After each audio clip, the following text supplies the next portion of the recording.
All right, so the meeting is being recorded. Let me just record the meeting now.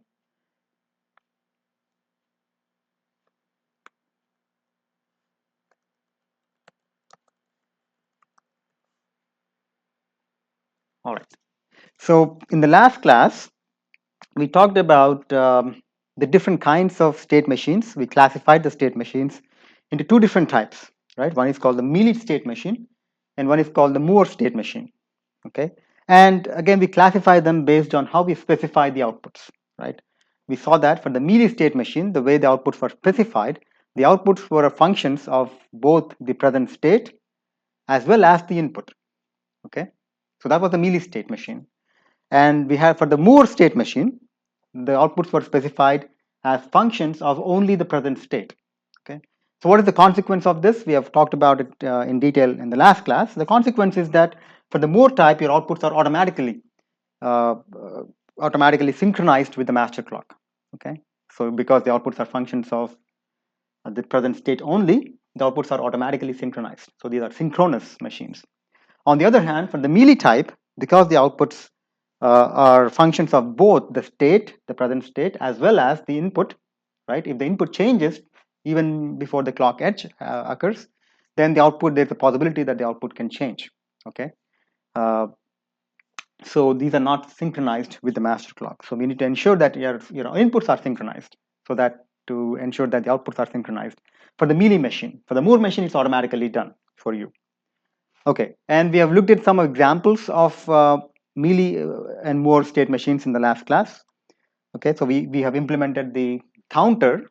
A counter is a classic example of a Moore type state machine because the count itself is the state of the counter, and then the count itself is the output of the counter, right? So, and with the state machine approach, you can see that it's a very general approach. It's once you understand, once you understand how to assign the state information, how to assign the states, then it's a very generalized approach. You can basically apply this to the design of any state machine. Okay, and towards that, in the last class, we looked at the example of the sequence detector, and this is what we had. So basically, let's continue from where we left behind in the last class. In the last class, we looked at the design of a sequence detector. We wanted to design this as a Moore machine. Okay, uh, let me. We wanted to design this as a Moore machine. Okay, and wanted to detect the sequence 010 in the input stream. Right. This is what we wanted to detect, and this is the state diagram. You should have that in your notes. Yeah, this is what we came up with. So we assigned the state as 0. So these were the states assigned. I assigned the state as 0 as the reset state. Okay, and S1 as the state that has identified that a 0 has occurred in the input stream. I did. Let me just put it that way.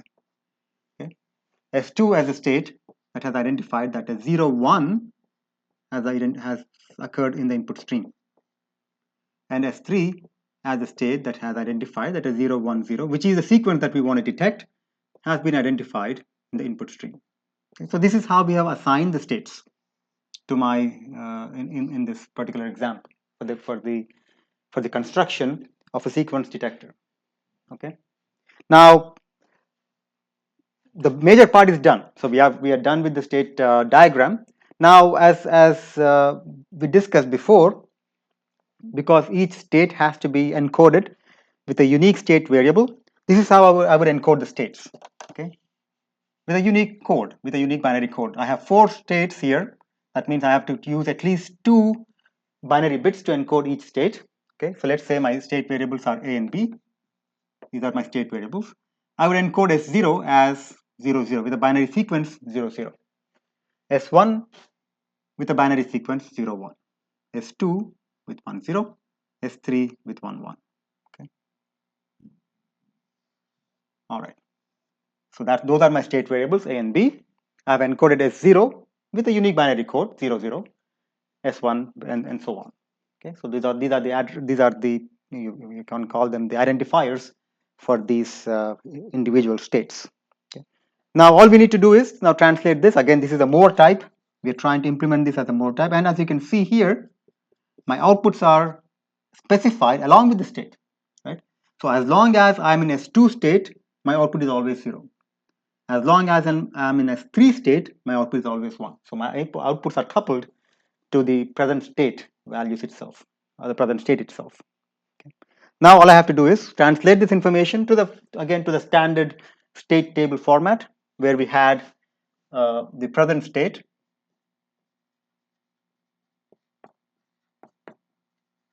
Again, this is exactly representing the same information that we have from the state diagram. Present state, the input. In this case, my input is X. The next state and the output. So that's the standard format for a state table. My inputs, my present state is specified as A, B. These are my state variables. My state variables contain the state information. Okay. My input is X. My next state will be A plus, B plus. Again, that's basically the inputs to the flip-flop, right? Because each state variable is associated with a flip-flop. So in this case, I have two state variables, A and B. That means I can expect my, in the state diagram, in the state circuit, I will be having two flip-flops in this case, one for each state variable, and then the output Y. Okay. Again, what we're trying to do here is nothing but the design of a combinational block, right? Again, ultimately, this entire problem boils down to the design of that combinational block that combines these inputs A, B, and X, the present state and the input, giving me what the next state would be and the output, right? All right, so now I look at all possible combinations between A, B, and X, which are the inputs to that combinational block. Again, this is the standard way that we have been doing this so far in the design of combinational circuits. All right, so those are the all possible combinations. And then just for reference, 0, 0 state variable or the binary code 0, 0 corresponds to S0 state. So let me just put that down. That's again 0, 0 corresponds to S0 state. 0, 1 corresponds to S1 state. 1, 0 corresponds to S2 state. And 1, 1 corresponds to S3 state. These are the binary codes that we have associated with each of those states, just for reference there. Okay, so 0, 0, when I'm in S0 state, input of X equal to 0 occurs. Again, I go back to my state diagram. Input of X equal to 0 occurs. I go to S1 state. S1 state is again encoded as 0, 1. So I just write that down, 0, 1. Output, again, my present state is 0, 0. My present state is S0 state. My output is associated with that state is 0. So that's 0. Okay. Again, when I'm in S0 state, input of X equal to 1 occurs. I remain in the same state. I go back to the same state. So I remain in the S0 state. That means my A plus my next state would be the same state. My output, again, since I'm in the same state, my output is of course still 0. Likewise, I will do the same thing for the rest of them. S1 state, again, I take the information from the state diagram.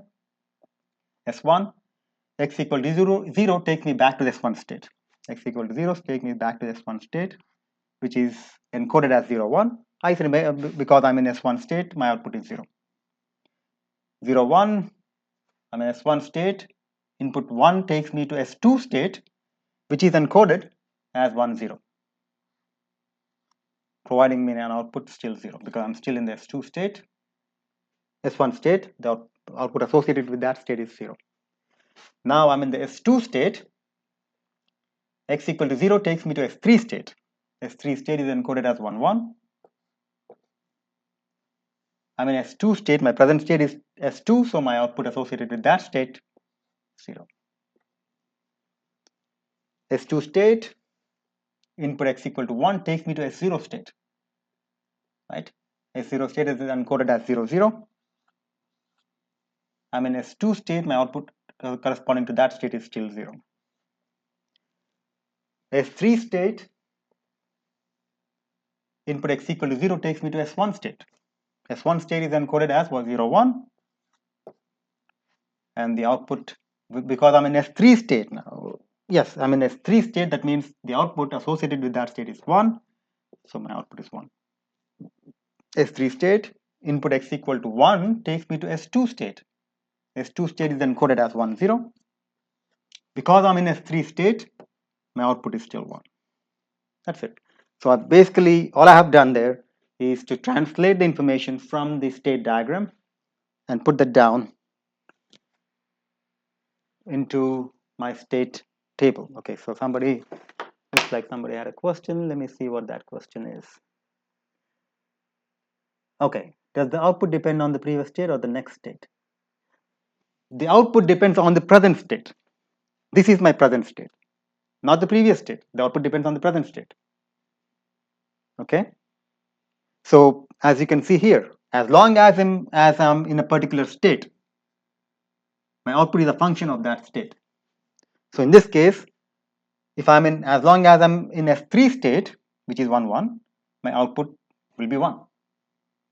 As long as I'm in this present state, my output will be a 1.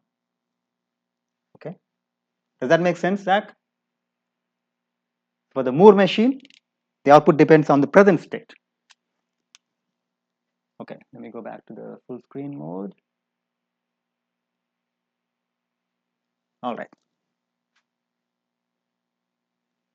Okay. So that's it. All I have to do now is to, again, so now we are done with this. I have all the information I need. So I can just take this out. Again, for reference, I would go back to the general block diagram for a state machine, which is essentially consisting of the combinational block. You can consider this as your level 0 diagram for the state machine, right? I know what the inputs are. My input, I have a single input x. I have two state variables a and b, right? So that's my a, that's my b. Okay, let's see. All right. And then this combinational blocks basically combines a, b, and x to provide me the output y. And the next state, a plus and b plus. Okay. And of course, my next state in the next active edge, the next clock transition, becomes my present state. So I have the feedback.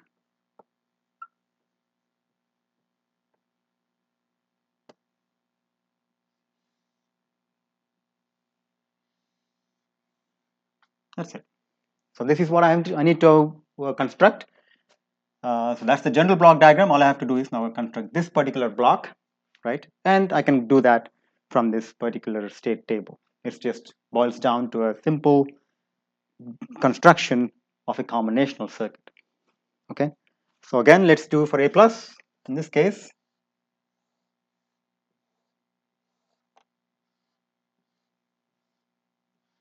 So I have, I'm trying to do this for A plus, that's the output for this combinational block. I'm doing this between A, B, and X. So that's A, B, X, 0, 0, 0, 1, 1, 1, 1, 0, 0, 1. So what do I have for A plus? So I have 0, 0, 0, 1, 1, 0, 0, 1. Okay. 0, 0, 0, 1, 1, 0, 0, 1, 0, 0, 1, 0, 0, 0, 1, 1, 0, 0, 1. Okay. All right. So this is what I have for A plus. What do I get? Again, it's a simple K map. I can combine my ones. Have that. And here I can combine it with anything else. So that's a single combination. 0, 0, 0, 1, 1, 0, 0, 1. Yeah. So what I have for A plus is A, B prime, X prime, or Bx. Right. So got that for A plus. And what is my B plus then? I'll do the same thing.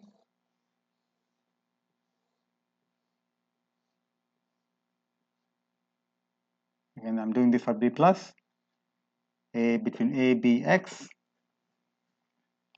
0, 1, 1, 1, 1, 0, 0, 1, 1, 0, 1, 0, 1, 0, 1, 0. Okay. Do I have anything obvious here? Looks like B plus is simply the inverted version of X, right? So I don't even have to do that. B plus is simply X prime, looks like. Yep, that's it. I don't have to do this, so that saves some time. So my B plus, I don't have to do a K map for this. I can simply see from here, B plus only depends on X, and B plus is simply X prime. Okay. What is my Y? My output Y depends only on the state, the present state. So obviously it should be function only of the state variables, right? That's kind of obvious. So it should be independent of X. In this case, my Y is basically, like as you can see here, my Y is 1 when A and when it is in the S3 state. So I can write Y as in terms of A and B as simply AB.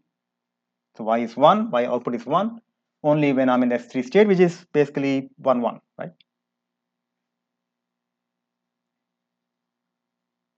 That's my Y. Because that's a function of the present state.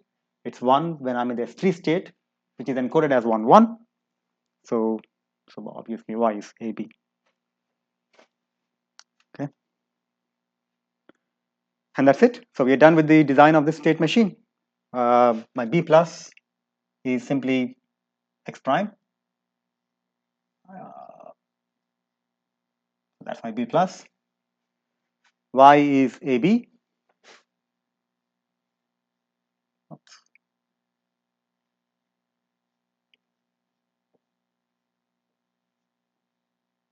Y is AB. All right. And A plus is A B prime X prime plus BX. So again, that might mess up my diagram, but so you know how to do that, right? So my A plus is A B prime. So I have an AND X prime. So I have an AND gate there, and BX prime BX. So basically, you have two AND gates going into an OR gate, going into A plus. So that's my A plus, and that's it. So that's we are done. So we are done with the state implementation, state machine implementation for this particular sequence detector that detects a sequence 0, 1, 0, and we have implemented this state machine as a Moore type state machine. Okay, so my outputs are automatically synchronized with the clock because it basically that depends on the present state only. Okay. Any questions on this, on the implementation, on any aspects of the implementation? So like any other design, you start with the level 0 design. So you understand what the inputs are, what the outputs are, come up with the states. How many states should you have, and what constitutes the state for your particular state machine, and translate that information into a state diagram. Okay, and then translate the state diagram information into a state table. You know how the general form of the state machine is, right? And then the problem boils down, once you have that information down, the problem boils down to the design of this particular combinational block, and that's it. And you design it. All right. Okay.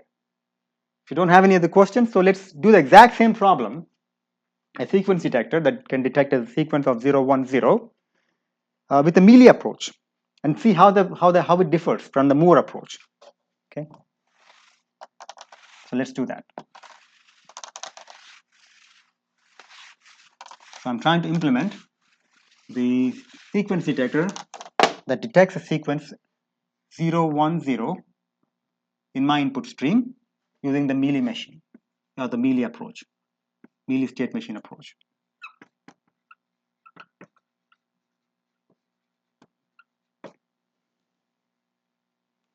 Okay, so let's do that. Again, so now you already know what constitutes the state now. So we kind of got that clue when we did the state machine implementation for the Moore machine, right? So let's start with the S0 state, which is the reset state.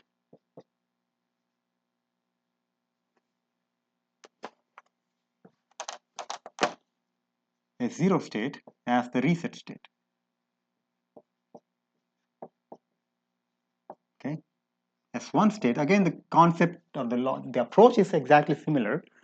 It's just the state diagram differs, and we will see how it differs here. So S1 again is a state that is identified, that is 0 or recognized that a 0 has been identified in the input stream. Exactly the same way that we have done for the Moore implementation. S2, I would assign the S2 state as a state that is identified, that is 0, 1 has been recognized in the input stream. ID. Okay. Let's see if we can get by with just 3 states. Okay, now let's draw the state diagram. So S0 state, again for the Mealy machine, remember that the outputs are functions of both the present state and the present input, right? So S0 state. So the way I would assign the outputs is this way. So S0 state is the reset state, and if a 0 occurs in my input stream, then of course 0 is part of the sequence. So I need to make sure that I remember that, I recognize that. So I move to the S1 state, which is a state that is specifically configured as a state that has identified that a 0 has occurred in the input stream, the first 0. Okay. So my x equal to 0 takes me to, when I'm in S0 state, x equal to 0 takes me to S1 state, giving me an output y equal to 0. So as you can see here, my outputs are specified along with the input, signifying that my outputs are functions of both the present state and the present input. So that's the characteristic of a Mealy machine. All right, so if I'm in S0 state and an input of 1 occurs in the input stream, 1 is not my starting bit of the sequence, so I remain in the same state. I reset and start looking forward to the next sequence, right? So x equal to 1 takes me back to the reset state, and of course my output is still 0. I have not identified the sequence, the output is still 0. All right, so now I'm done with the S0 state. I'll move to S1 state. Okay, I'm in S1 state. That means I have already recognized that a 0 has occurred in the input stream. All right, now if I'm in S1 state and another 0 occurs in the input stream, something like this, right? So I have a 0 when I'm in S0 state, a 0 took me to S1 state. Now another 0 occurred. Now I start counting this 0 as my first 0 of my sequence. So I remain in the same state.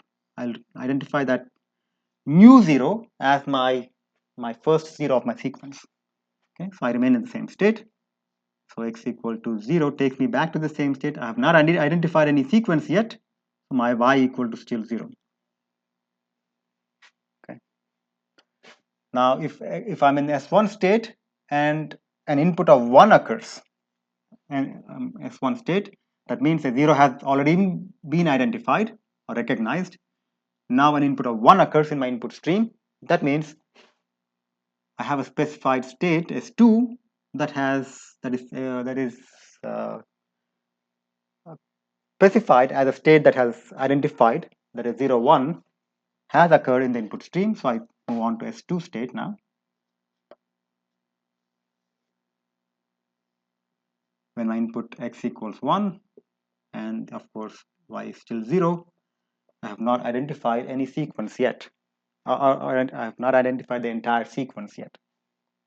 Okay. All right, so I'm done with S1 state. I've looked at all possible combinations between the inputs. Done with S1 state. I move on to S2 state now.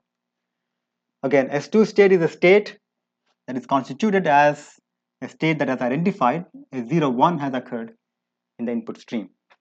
Okay, so I'm in S2 state. Now that means 0, 1 has been recognized, already occurred. Let's say 0 occurs. Now when I'm in S2 state, if a 0 occurs, right, that means I've identified the sequence. So that's the first thing. The next, because we are still dealing with the condition that overlapping sequences are allowed,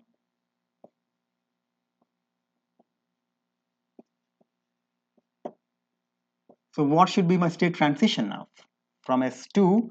Where should I be going to? Now 0, 1, 0, the entire sequence has been identified, but this 0 could be the start of another sequence, could be the first 0 of another sequence, right? So when I'm in S2 state, if a 0 occurs when I'm in S2 state, I would transition to S1 state.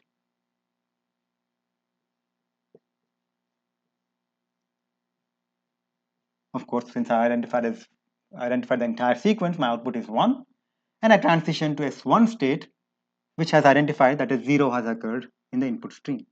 In this case, this particular 0 is counted as the first 0 of another sequence, of the first 0 of another possible sequence.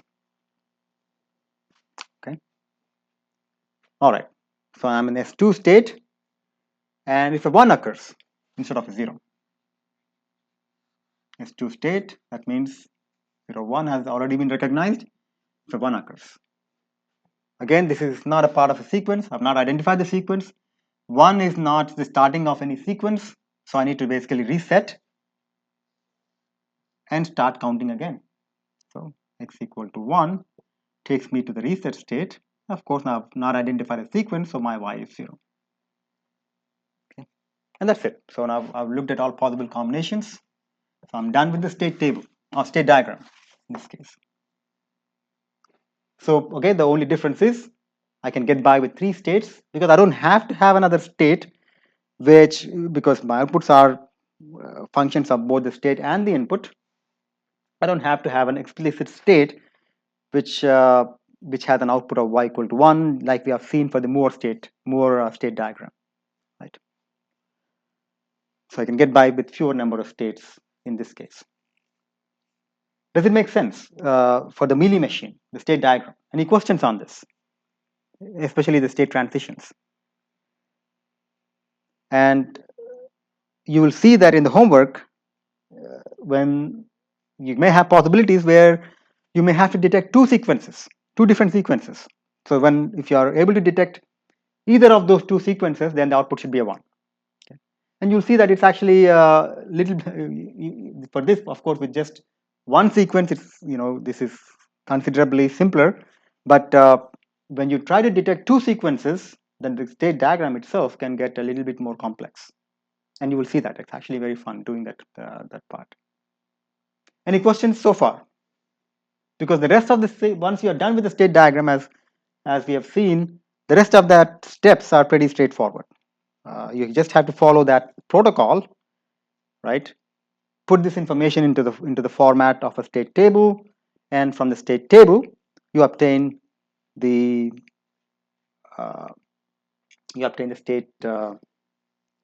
state machine implementation.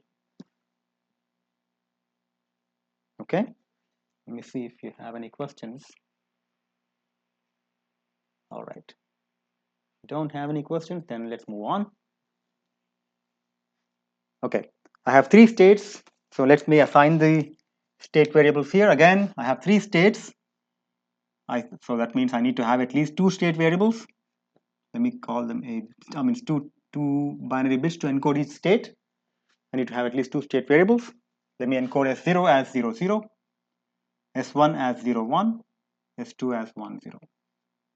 I don't have another additional state here. Okay.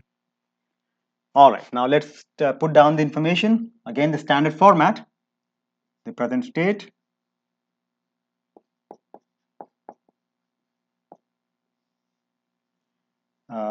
input. The format for the table itself doesn't change. Next state,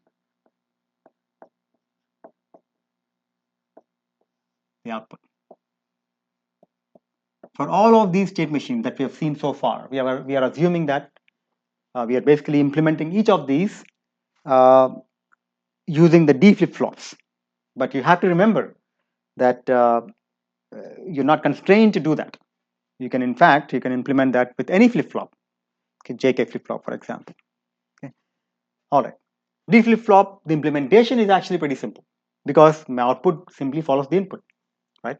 For a D, that's the characteristic of a D flip-flop. My output of a D flip-flop follows the input. So every clock edge, my output, whatever is applied to the input of the D flip-flop with the next clock edge, the output changes to that particular value.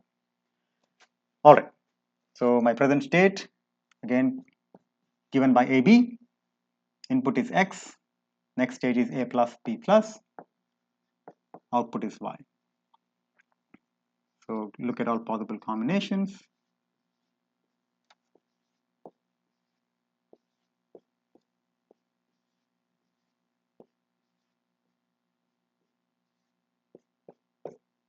All right. Okay. So 0, 0, that constitutes S0 state. Input of X equal to 0 occurs, takes me to S1 state, which is encoded as 0, 1. 0, 1. Okay. Providing me an output Y equal to 0. Okay. 0, 0, X equal to 1 takes me back to the same state, providing me with an output Y equal to 0 as well. Okay. 0, 1. I'm in S1 state. X equal to 0 takes me back to the S1 state, providing me with an output Y equal to 0. I'm in S1 state with an input of X equal to 1, takes me to S2 state, which is encoded as 1, 0, providing me with an output Y equal to 0. I'm in S2 state, which is 1, 0, which is encoded as 1, 0. X equal to 0 takes me back to S1 state. Okay, X equal to 0 takes me back to S1 state. S1 state is encoded as 0, 1, providing me an output Y equal to 1. Okay. 1, 0, X equal to 1 takes me to S0 state, which is encoded as 0, 0, providing me with an output Y equal to 0. 1, 1. I don't have a state that is defined for 1, 1, right? That means I don't have these possibilities. So I can constitute them as don't cares in my truth table because those are not going to happen or they are prevented from happening. You can either do a don't care or to be more safe here, because my output is a 1. The way I've defined my output is a 1 when I've identified a sequence, right? If a glitch occurs and let's say you have some input 1, 1 applied or on A and B, so even then, that's because that's a glitch. I don't want to get an output of 1 there, which basically which signifies that I've identified a sequence, right? So just to prevent that glitch, instead of you can either use a don't care, which is perfectly fine. In this case, let's actually use don't care. But you can also, just to be on the safe side, I can, for the output, I just specify 0. I could have done a don't care there also, but in this case, I would just specify 0 for the output. I hope that makes sense, just to avoid the glitches in this case. All right, just to be doubly sure, even if this happens, it's not affecting my output. I'm not getting any error in my output. Okay, now it boils down to implementation. So let me see if I can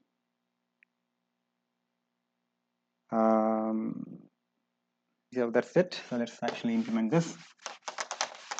I'm trying to see if I can actually implement this without actually doing the K-maps. Again, I start with my generalized block diagram, the level 0 diagram. Again, input is X. For this combinational block, I have 3 inputs, X, A, and B. That's my A plus, B plus. What I'm saying is these flip-flops doesn't have to be D flip-flops. I'm using D flip-flops for all of these examples because that's simple to actually implement. Okay, so that's DA because my output of a D flip-flop simply follows the input. There is no guessing work here for what needs to be applied on my D to get the right next state transition.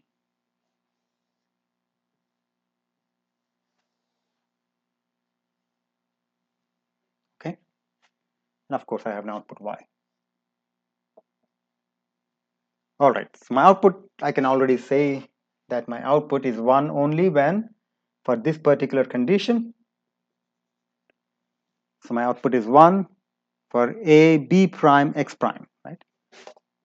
So my output, I can write output in terms of a, b, and x as a b prime x prime. So my output is 1 only for this particular condition, a b prime x prime, a b prime x prime. So I'm done with the output. Let's see what I have for b plus. So 1 0 1 0 1 0 1 0, let's say. So my b plus looks like it's still x prime.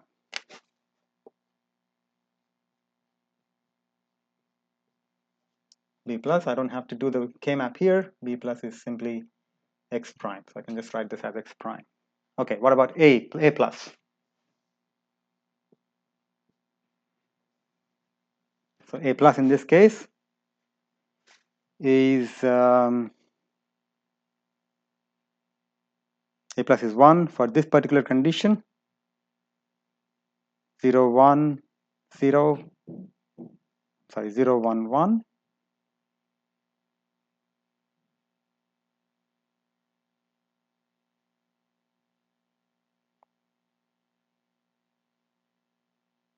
So I can write a plus as a prime bx, right?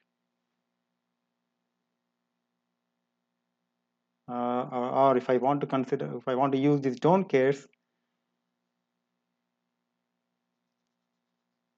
my a plus is 1 only for this particular condition. So 0 1.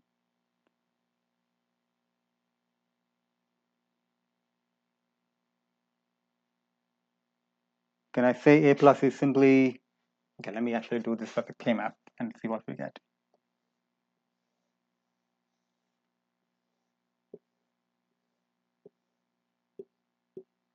A bx. So I have a plus 0 0 0 1 0 0 xx. 0 0 0 1 0 0 x and x. Okay, so what do we get for a plus? And combine this. So a plus is simply bx.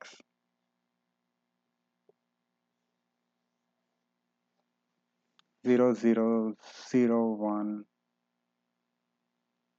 0 0 xx. Yeah, bx.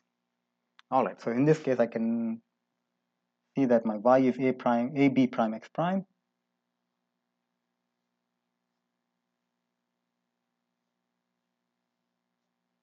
A b prime x prime. Okay, so that's my y. B plus is simply x prime.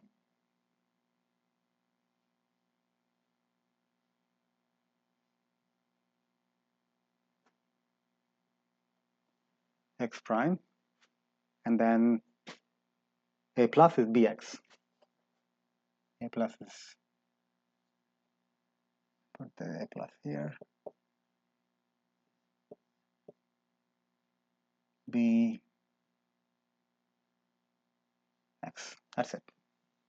So now that I've implemented that, and I'm done. I'm done with my the implementation of the Mealy type state machine, exactly doing the same thing. Okay, so that's good. Now, what if I wanted to implement this? Any questions on this? Let me just take a small pause and see if you have any questions on this. How are you guys doing on the homework? Any questions on the homework? Any? I hope you're working on the homework.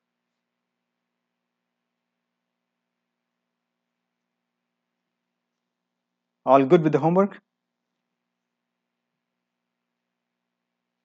Okay. All right. Okay, all right. Now let's actually, so as you can see here, for this particular K map, or for this particular state machine, we have implemented this uh, using the D flip-flops. Now again, why did it make it so easy for us to implement with D flip-flops? If you look at the characteristic table for a D flip-flop, okay, for a D flip-flop, if you remember well, the characteristic table for a D flip-flop is something like this: DA, Q, right, or D and Q, or QT plus one. Let me say. Let me put this characteristic table in a slightly different format. Okay, D. This is the present output of the D flip-flop, Q of T, and then QT plus one.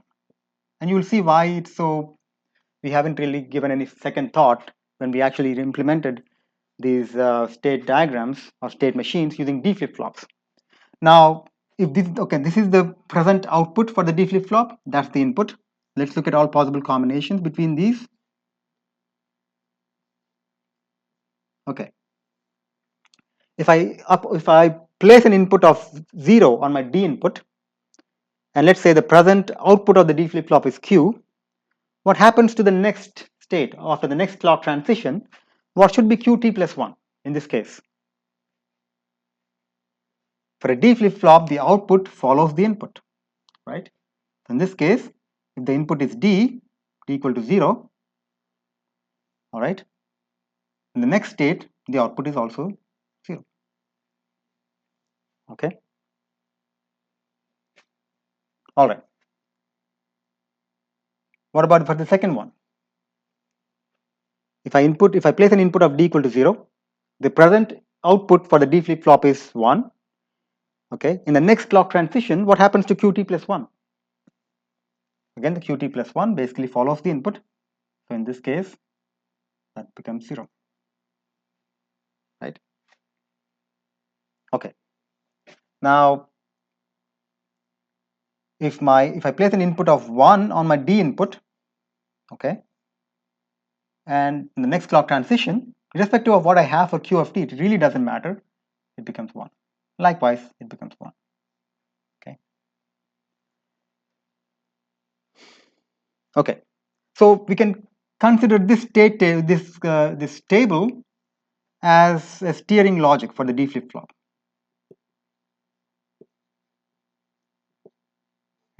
Based on this table, what I would like to do now is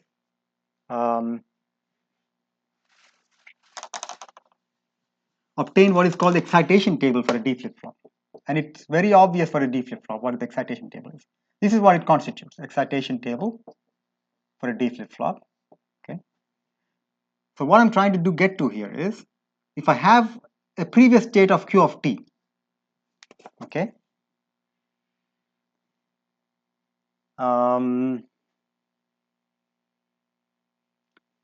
let me see.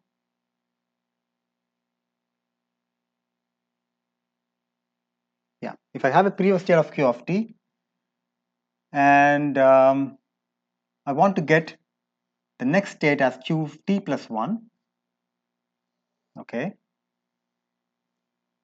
what should be applied to my D input? So that's, I'm kind of going backwards. Just try to follow, just try to stay with me until this point. Okay. If I have a present state, and if I want to get some kind of a state transition, what should be applied on the D input to obtain that state transition? So let me put it this way. Let me actually complete this table, and I'll be using both of these tables to obtain this table. Okay. I'm going to use the information from this table to obtain this table. So what I'm trying to say is, if I have my present state as 0, if I want to obtain this state transition for this particular flip-flop, so this is the present state, that's the next state, I want to obtain this state transition, 0 to 0. What should be applied on D so that I can get this state transition in the next active edge? Does that make sense? I need to get this transition. What should be applied on D to get the transition? So I basically go back to my steering logic here, right? The only only possibility of this is basically here, right? Qt is 0, Qt plus 1 is 0. If I want to get this transition, what should be applied on D? So again, I need to apply D equal to 0 to get to this transition, right? All right. What about this transition? 0 to 1 transition. 0 to 1 transition. So if my present state is 0 for my flip-flop, in the next state I would like that to be becoming 1. What should be applied on the D input to ensure that this transition occurs? Okay. So again, I'll go back to the steering logic here.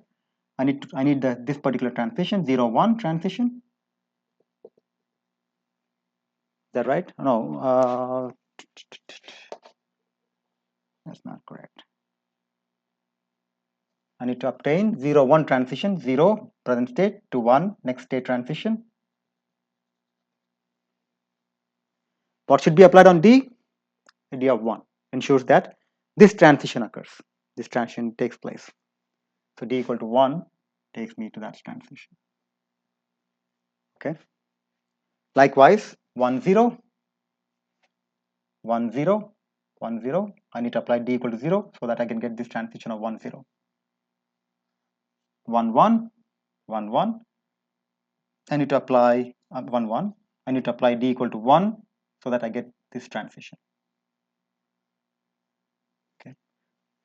Now, the reason why we did not really think twice when we did when we apply the D flip-flop in our designs is that because, if I want to get this kind of transitions, all I have to do, because my output follows the input, I didn't really have to think twice.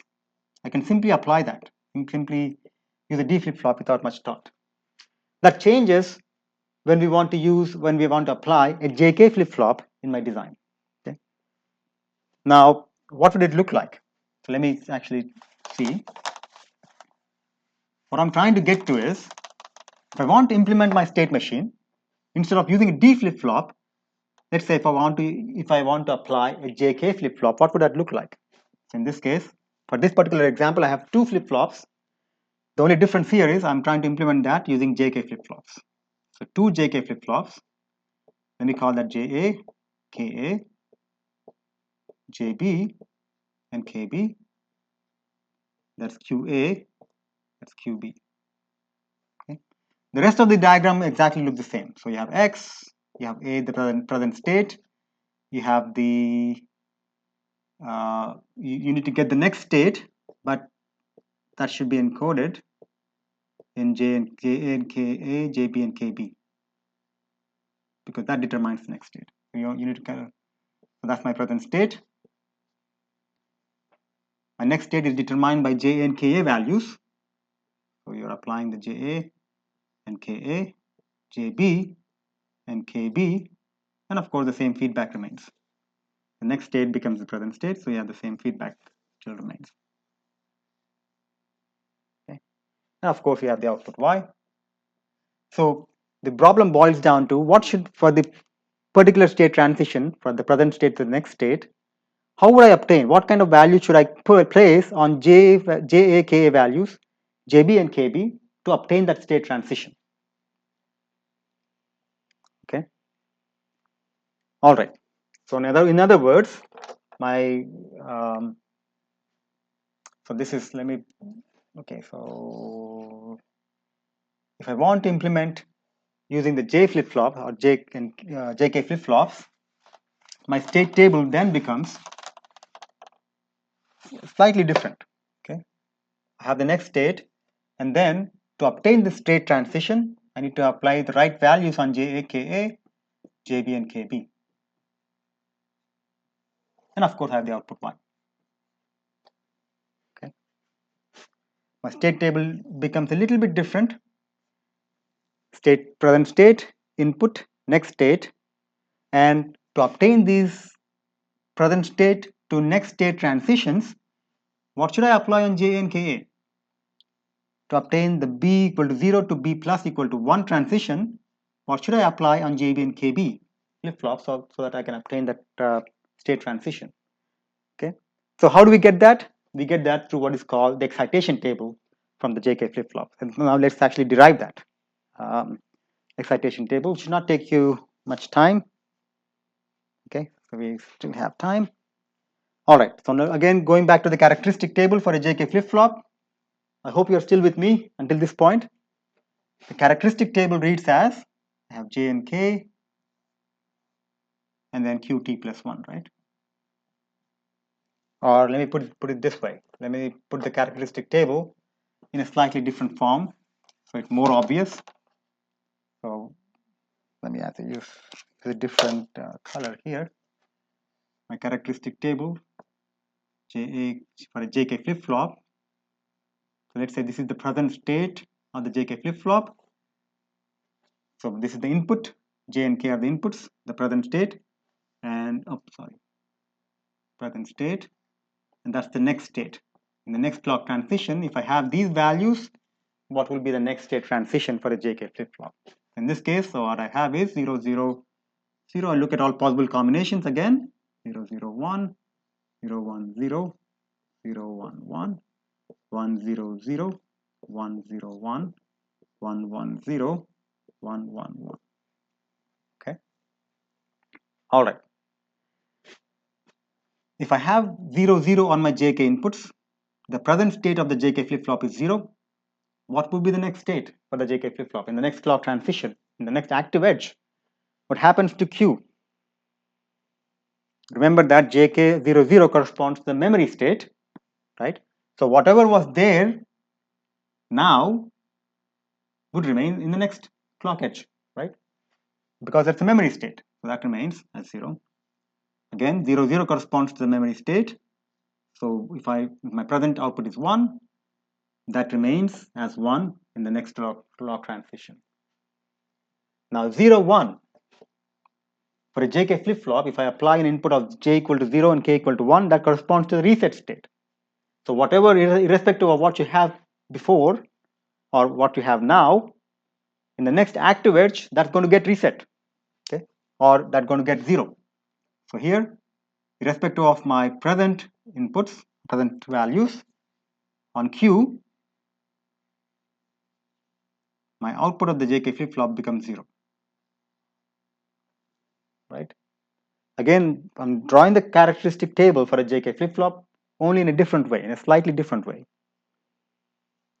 All right, considering also the present state. Now 1, 0 corresponds to the set state for the JK flip-flop. So irrespective of my input, present output, in the next active edge, that's going to change to 1, right? 1, 0, because 1, 0 corresponds to the set state. All right. And then 1, 1 corresponds to the toggle state for a JK flip-flop. That's the toggle, right? So if I have 1, 1, so my output becomes, the output in the next active edge becomes the complement of the present output, right? So the present output is 0. In the next active edge, that's going to become 1. If the present output is 1, in the next active edge, that's going to become 0. So that's the characteristic table for a JK flip-flop, which we call the steering, which is kind of gives you a little bit more information on the steering logic. Okay, so I've written the characteristic table in a slightly different form, but it conveys this exact same information. All right, so now what I want to get to is the excitation table. Now from this characteristic table, I want to get the excitation table, and this is where I will draw that excitation table.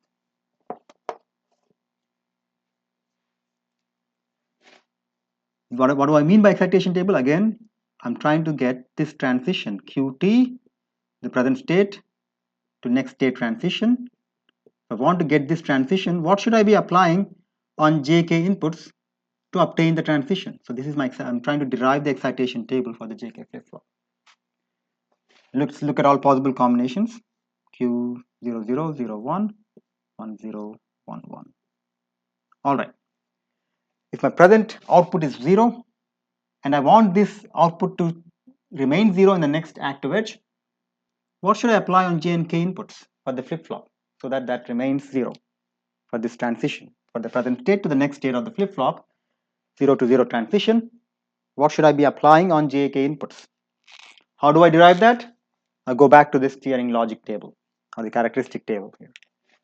So these are the possibilities, right? Between Qt, if you notice this, Qt and Qt plus 1. This is one instance where I get the transition, 0 to 0 transition. I have another instance here where I have that 0 to 0 transition. And that's it, right? Now, what should be applied on J and K to get this transition? As you can see here, my J is 0 in both cases. What about K? K is 0 in this case, K is 1 in this case. What it means is, irrespective of K, if I have J as 0, then I will get this transition for the flip-flop states. So irrespective of K, that means K is X, J is 0. If I apply J to be 0, K to be X, I will end up with this transition. Okay. Now, what about if my present state is 0 and I would like to get in the next clock active edge, I would like my state to become 1. I would like the state of the flip-flop to change from 0 to 1. What should be applied on J and K for the JK flip-flop? Again, I look at the possibilities, the characteristic table, 0 to 1 transition, right? 0 to 1. 0 to 1. I have one instance here where I have the 0 to 1 transition. Another instance here where I have the 0 to 1 transition. Okay. And as you can see here, in this instance, my J is 1 in both of these instances. My K is 0 in one case, K is 1 in one case. So again, irrespective of K, if my J is a 1, if my J input is a 1, irrespective of K, then I will get this transition, state transition, from one present state to the next state transition. All right. What about if I want to get this transition, 1, 0? What do I get? What do I do? 1, 0 transition happens, again, going back to this characteristic table. Here is one instance of that, 1, 0 transition. Here is another instance of that, 1, 0 transition. What are the values on J and K to facilitate the transitions? In this case, my J is 0, K equal to 1 to get the 1, 0 transition. In this case, in this instance, my J is 1, K is 1 to facilitate the transition. So 1, 0, right? So in other words, my J, irrespective of my J, value on J, my K has to be a 1 to get that transition.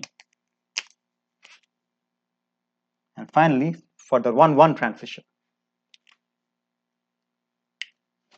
I have two instances of that again.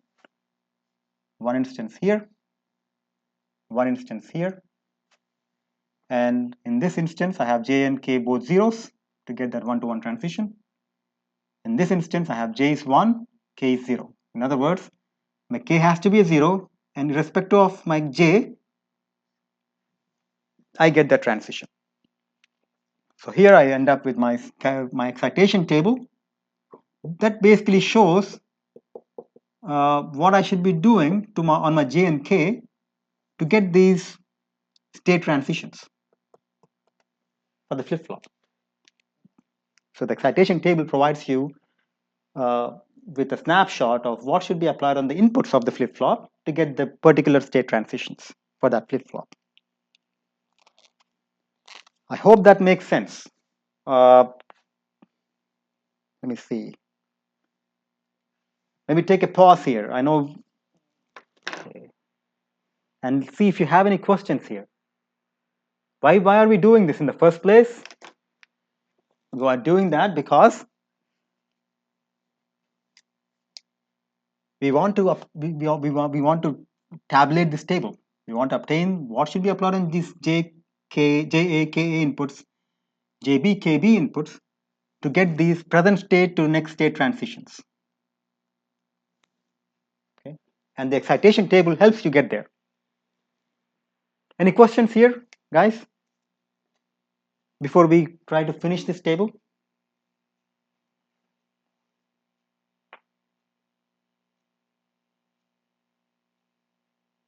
I guess once you actually see how we finish the table, then actually I think it makes more sense. So let me do that first. All right. So let's get back to the same table. Okay, where we had. So this is the exact same Mealy state machine. What I'm trying to do now is to try to see if I can implement that using JK flip-flops instead of my D flip-flops. Again, I have two state variables. That means I should have two flip-flops in my state machine implementation. In this case, I'm using two JK flip-flops instead of D flip-flops, which we have been doing so far. Okay, because we want to make this as a generalized approach. Okay, so you don't want to be limited or constrained by the type of flip-flop you want to use. Okay, all right, and you will see that even though the implementation wise it's a little bit more, I would not say complex, but it's a little bit more laborious. But in terms of putting together the circuit, you will see that that's more that doesn't require as many external gates as you would do for a D flip-flop, because you take a flip-flop um, has more states associated with that, right? It's more complex in terms with respect to or with compared to a D flip-flop. You have more gate functionality for a JK flip-flop than a D flip-flop. So you're trying to use the functionality and make your circuit more effective, more compact, with minimizing the use of external gates. I guess that let me put it that way. All right. Now I want to use my JK flip-flop to implement this state machine implementation. Now this is my present state. That's the next state, right? That's the present state, input, next state. Now, if I want to obtain this transition, the present state A value to 0 to the next state A value to be 0, so to 0 transition, what should be applied on J and KA? So that I can get A to A plus transition of 0 to 0. Again, so that's basically go back to the excitation table. 0 to 0, if I want to get this transition, I need to apply J as 0, K as X, right? JA as 0, KA as don't care in this case. X as in don't care. You don't care about the KA input. Now what about JB and KB? My B is 0, B plus is 1. So I need to obtain a transition of 0 to 1 transition for this particular flip using this flip-flop, right?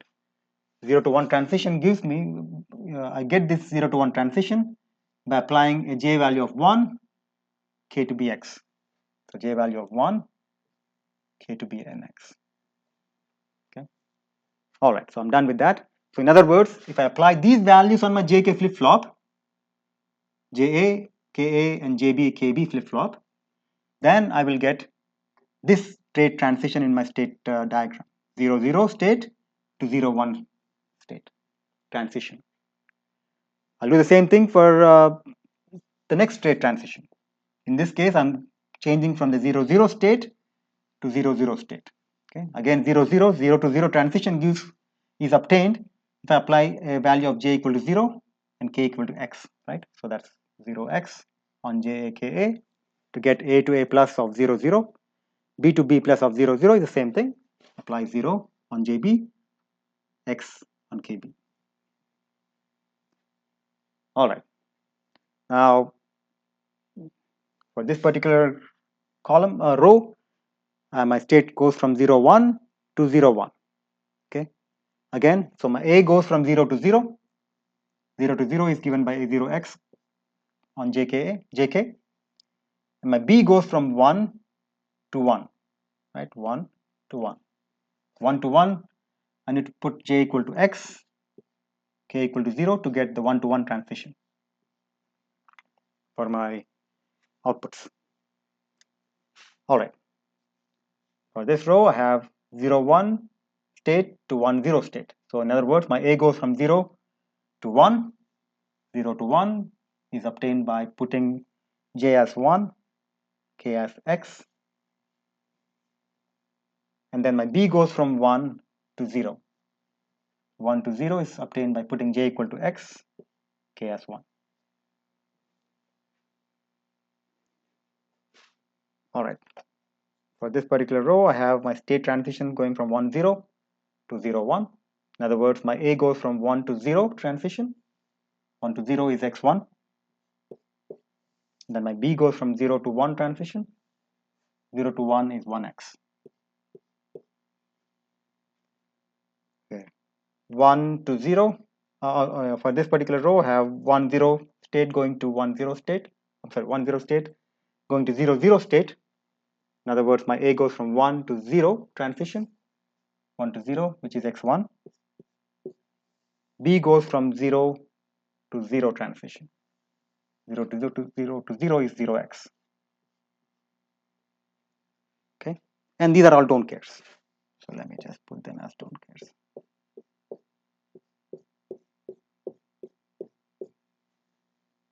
Okay, and again my y, we have already implemented y. I think it was, what was that y? So we have already implemented y in the previous example. That doesn't change, so I'm not really doing that again.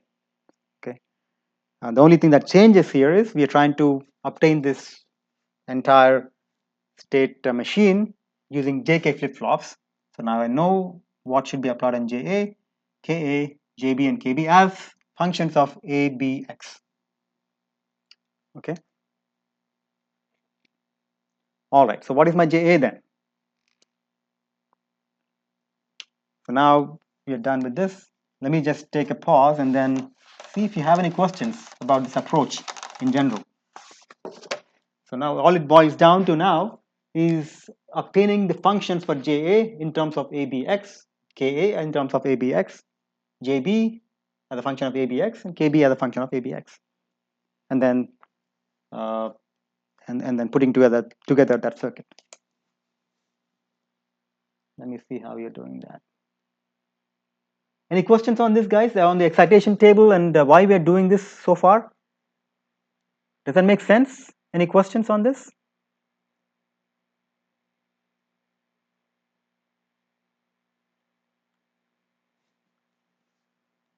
Okay.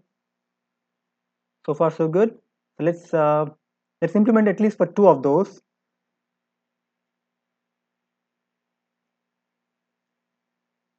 And then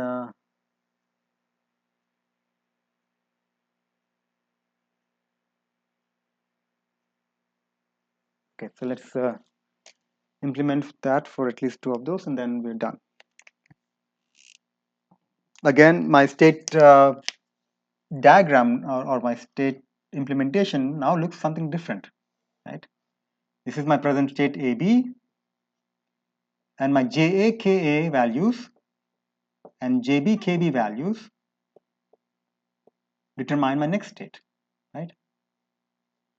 Again, each of my values JA, KA, JB, and KB depends on AB and X. These are functions of AB and X.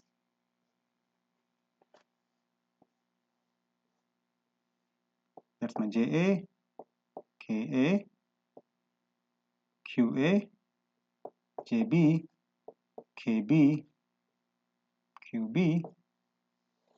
Of course, I'm missing out on the clock, but you need to remember that the clock is always there, and it is internally applied to both of those flip-flops.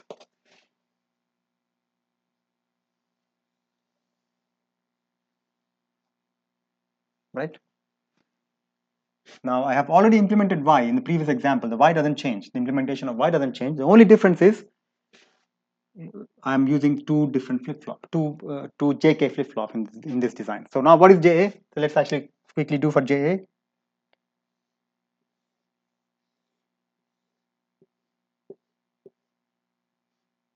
So that's again the functions of A, B, and X. 0, 0, 0, 1, 1, 1, 1, 0, 0, 1. For JA, it's 0, 0, 0, 1, 0, 0, 0, 1, and then all x's. So my JA would be basically that. JA is BX. Okay, what is JB? What is KA? KA, I can already see that KA is a 1, right? Because it's all don't cares, 2 ones, all don't cares, so KA is 1. Okay, can I say what is JB? For JB, I probably have to do the K map again. So I have JA as BX, KA as 1. Let's do it for JB. Same.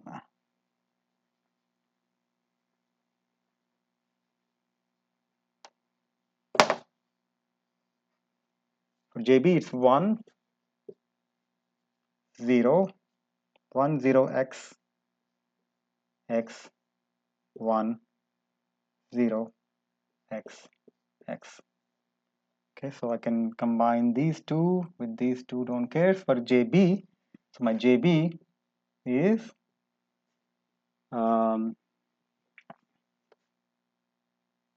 X prime.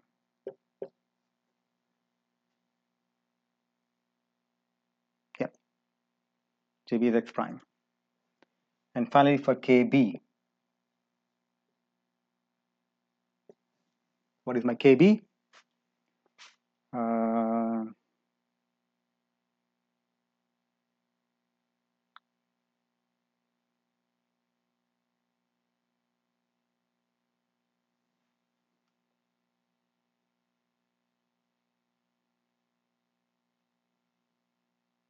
KB is X, looks like. As you can see here, KB is simply X. KB is 0, X is 0, KB is 1, and X is 1. And then these are all don't cares, so I can simply say KB is X. Okay. So now my JA is BX. That's B. X is KJA. KA is 1. That's always 1. JB is X prime.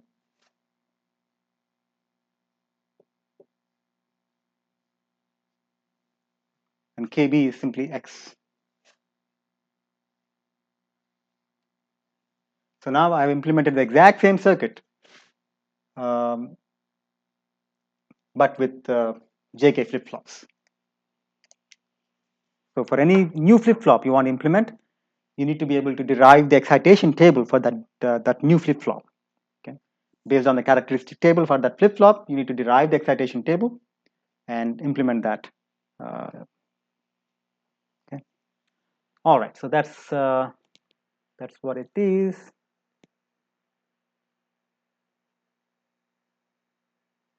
Okay, Alex, you have a question? Yeah, can you hear me? I can hear you. Dr. K, can you hear me? I can hear you. Can you hear me? Some reason. I can hear you.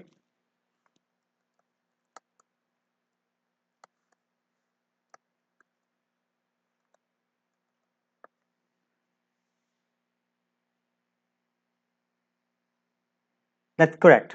The steering logic table is exactly the same as the characteristic table. The only difference is typically we don't, the only difference is we take the inputs for the characteristic table along with the present state. But otherwise, it's exactly the same as the characteristic table. There is no difference. The steering logic and the characteristic table are exactly the same. It conveys the same information. But the reason why we want to do this is because we want to derive the excitation table, right? Because we want to know what should be we want to know for a particular state transition which we obtain from the steering logic, what should be the values on J and K to obtain that state transitions. But otherwise, yes, they both convey the same information. Okay. Any other questions, guys? I hope that this makes sense. I would definitely suggest that you do this example again all by yourself at home, just to make sure that you got the concept right. Okay. Sure, Saden. I have seen that. I will take care of that. Don't worry about it. I saw your email. I just didn't get the time for that. Okay, so if you don't have any other questions, guys, again, I'm open. I have open office hours, if you will. Just email me if you have any other questions. We can set up some time. Let me stop the recording now, and then yeah.